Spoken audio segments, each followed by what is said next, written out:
It's the TEFL Express podcast, brought to you by TEFL Express, your partner in the world of teaching English as a foreign language. For all the latest and greatest in the world of TEFL training and materials, please visit our website at teflexpress.co.uk. Enjoy the show!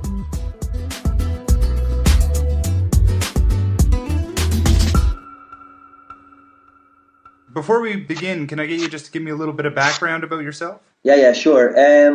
Well, I'm 28 from Ireland. I mean, I've always wanted to travel. I've always wanted to kind of move around. And years ago, I got this idea into my head. I wanted to live and work on every continent. Okay. That kind of started with, in Ireland, we get a what's called a J1, a student visa. So we can go to the States and we can live in the States for 3 to 4 months during the summer. Did that. I went to San Francisco the first time.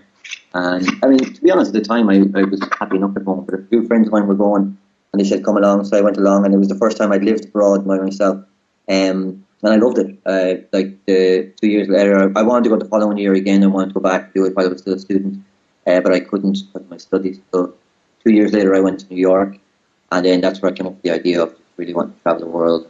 You know, you've really kind of spanned the globe already as far as different locations go. Which location would you say was your best experience? Like, which one did you really enjoy the most, if there is even one that you enjoyed the most?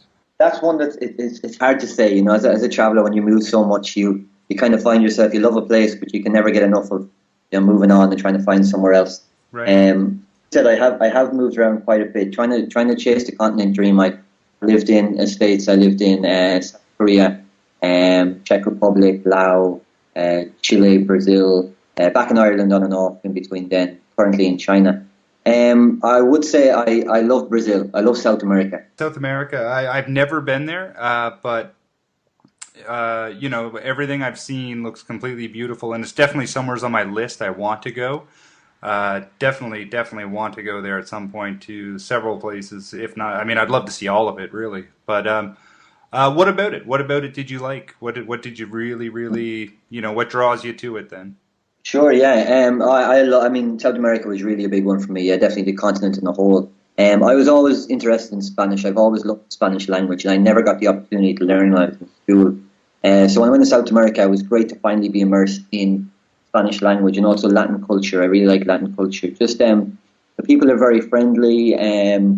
The weather is good. You know, I don't know. It's just a very kind of warm. The people are very warm.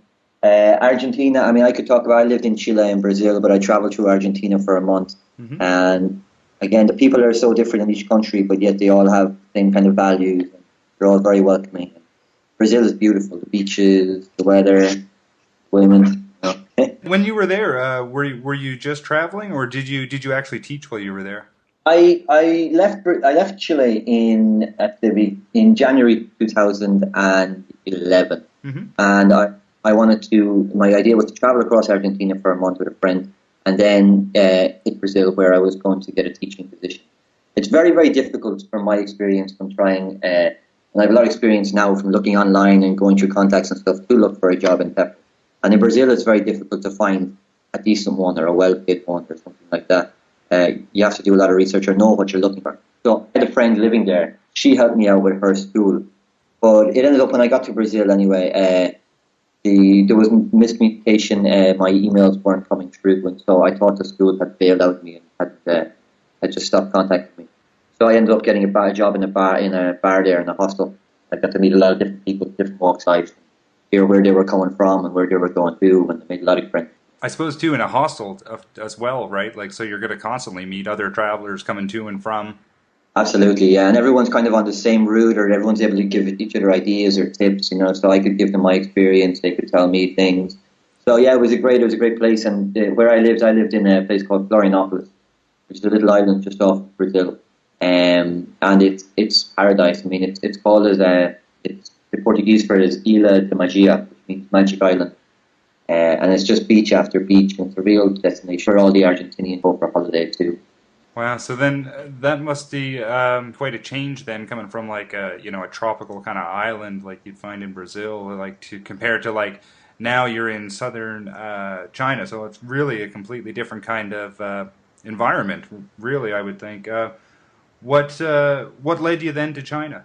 After Brazil, I went back to Ireland. Oh, okay. I had always planned on moving on again. To be honest, I had planned to move from Brazil up to do more of South America, but more Middle America, kind of Colombia. I've always wanted to see Colombia.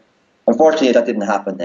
Right. So I went back to Ireland for a little bit, and when I got back, I decided I'd give it an attempt back home. I was never very big on staying in Ireland, but going back, I said I'd give it a shot. And obviously, the recession is now in Ireland, so it's quite difficult to get a job there.